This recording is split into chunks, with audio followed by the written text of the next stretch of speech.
আসসালামু আলাইকুম রহমতুল্লাহ। এই যে লোগোটা দেখতে পারছেন, এটা মূলত একটি আল্লাহর ঘর মসজিদ। মাশাআল্লাহ, চমৎকার।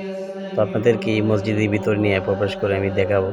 তো ভিডিওটি না টেনে সম্পূর্ণ ভিডিও দেখতে থাকেন।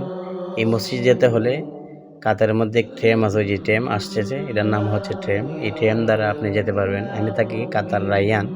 রায়ান থেকে আল শাকাব স্টেশন, এই ট্রেন শেষ মাথা। এই ট্রেন কিন্তু কাতার সরকার একদম ফ্রি করে দিচ্ছে। এটার ভিতর ওয়াইফাই সব কিছু ফ্রি। এই যে মানুষগুলো যাচ্ছে নামাজে, তো আমি যাচ্ছি আপনার সাথে থাকেন। এডুকেশনাল সিটি মসজিদের নাম হচ্ছে এডুকেশনাল সিটি মসজিদ। এই যে মসজিদ চলে আসলাম, আমি সিঁড়ি দিয়ে উঠতেছি। তো এই সুন্দর মসজিদের মধ্যে অনেক মানুষ দূর দূরান্ত থেকে আসে নামাজ পড়ার জন্য।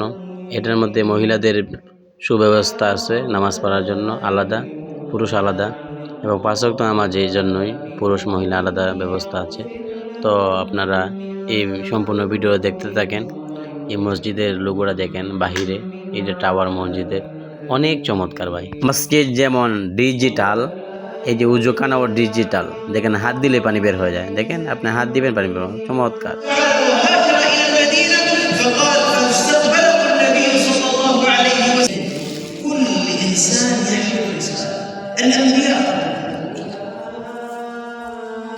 وهنا ننطلق إلى ما نريد أن نصل إليه، ومن هنا ننطلق إلى ما نريد أن نصل إليه.